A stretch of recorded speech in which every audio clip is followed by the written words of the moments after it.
Previously on Alan Wake. I'm hunted by the law. Sheriff, Wake's running. I'm giving chase. Are you seriously telling me that writer just took out my deputies? A thriller I supposedly wrote is coming true. The genre of the story seems to be shifting. It's turning into a horror story. I was told that Alice had been kidnapped, but that was a lie. We don't have his wife. We don't know where she is. Her purported kidnapper was eaten up by the dark presence before it attacked me.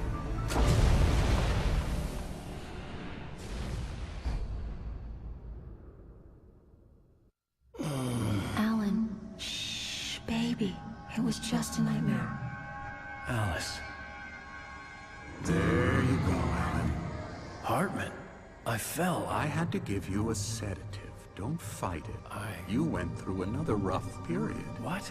Right now, it's very important that you stay calm. We don't want you to have another episode. You're a patient at my clinic. Have been for a while now. The shock of your wife's death triggered a mental illness. No, you lied. You're suffering from various symptoms of undifferentiated schizophrenia. Bastard. It's okay, Alan. Just let go.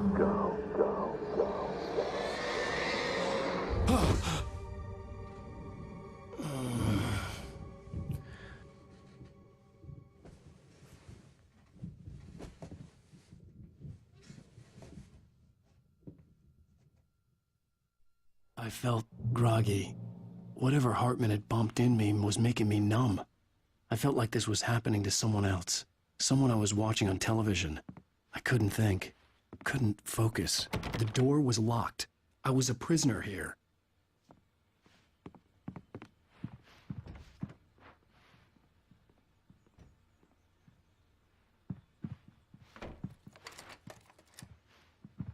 Good evening, Alan. Are we feeling better now? Feeling calm? Yeah. I see you brought your pet gorilla with you. So sure, I'm calm. I get the message. Loud and clear. Quite right. That's the spirit. You're being very brave, Alan. I understand you're confused. I would be more concerned if you weren't suspicious of me. I don't blame you for it. Big of you. Now, why don't you come with me? We'll reacquaint you with my clinic and go over everything you might have forgotten. Little walk and some fresh air? Yes, it will do you good.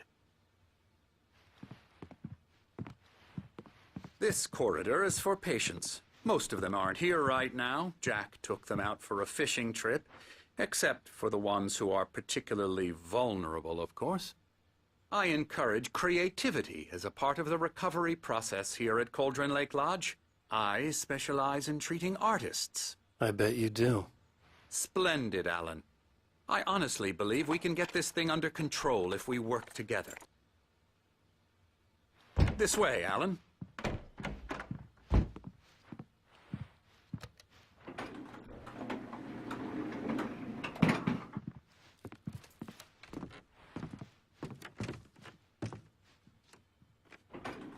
Now, Alan, from past experience with you, I know I need to get right into the heart of the matter as quickly as I can after an episode.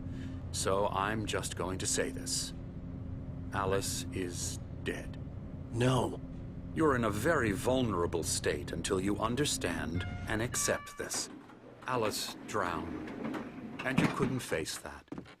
You're suffering from hallucinations, paranoid delusions, unusual thinking, an obsession about light and darkness, a feeling that everything revolves around you, your thoughts and dreams. Your mind has constructed an elaborate fantasy scenario in which your writings are affecting reality. She has been kidnapped and supernatural forces of darkness are trying to stop you. We go this way, Alan. I wasn't ready for another shot, so I went along with it. He had to be lying. But under the influence of the drug he had given me, I had to fight not to believe his words. It's all in your head. You've been making it up. Apart from the tragic accident with your wife, no one has been killed. Your delusions are just a manifestation of your subconscious mind trying to protect you from the too painful truth. Unless we fight the fantasy, it will return. I know the instinct is to resist me, but think about it. Doesn't this make far more sense than the insane supernatural conspiracy you have concocted in your mind? You're a skeptic by nature, Alan. We both know this. Everything can be explained logically.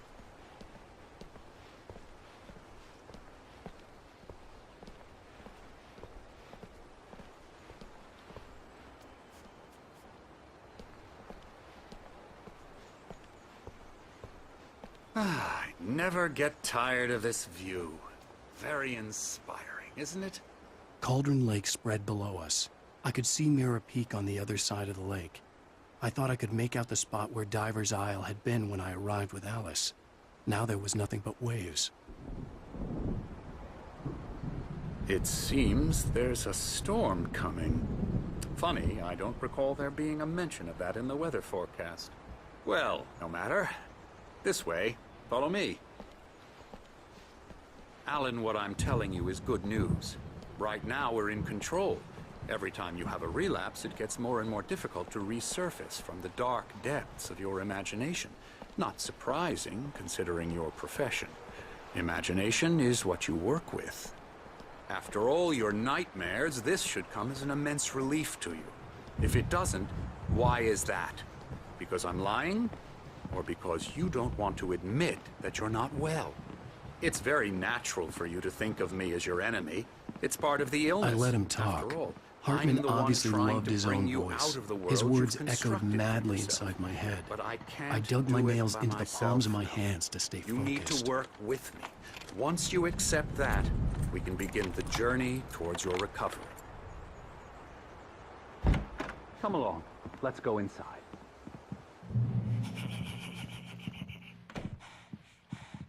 Now, here's the entrance to the office wing. That's for staff only. You were impressed by my trophies when you first arrived here. I do love to hunt.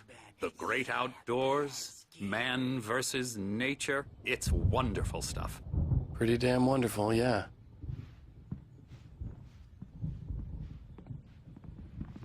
Scary, scary, scary.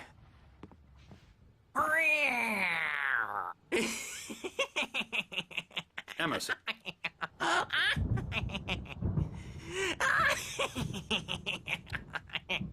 I'm a real bad dream, mister. You should be afraid of me. Don't want to run into me in the night, that's for sure. Please, Emerson. Mr. Wake is confused enough as it is. Yeah, you'd like me to go away so you won't be scared. But you can't just decide what kind of dream you have or when you have it. Emerson. Okay, sorry. Boo. That's Emerson. We're actually making some progress with him, I'm happy to say. He works on video Elbow games. strike. Ooh, It's yeah. trash, of course, but it does involve Get some him to the head. small creative effort, which makes him receptive to my therapeutic methods. No kidding.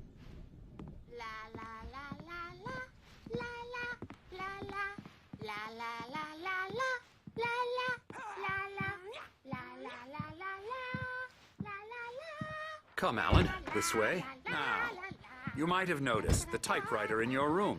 You've been writing as a part of the therapy. As soon as you feel up to it, you should continue.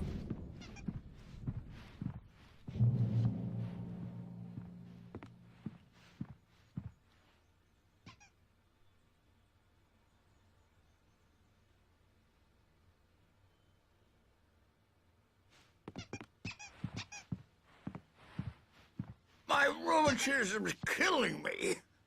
There's a storm coming. Oh, what a storm. I hope it wipes this place off the face of the earth. And these two are the Anderson brothers, Odin and Thor. They had how should I put this?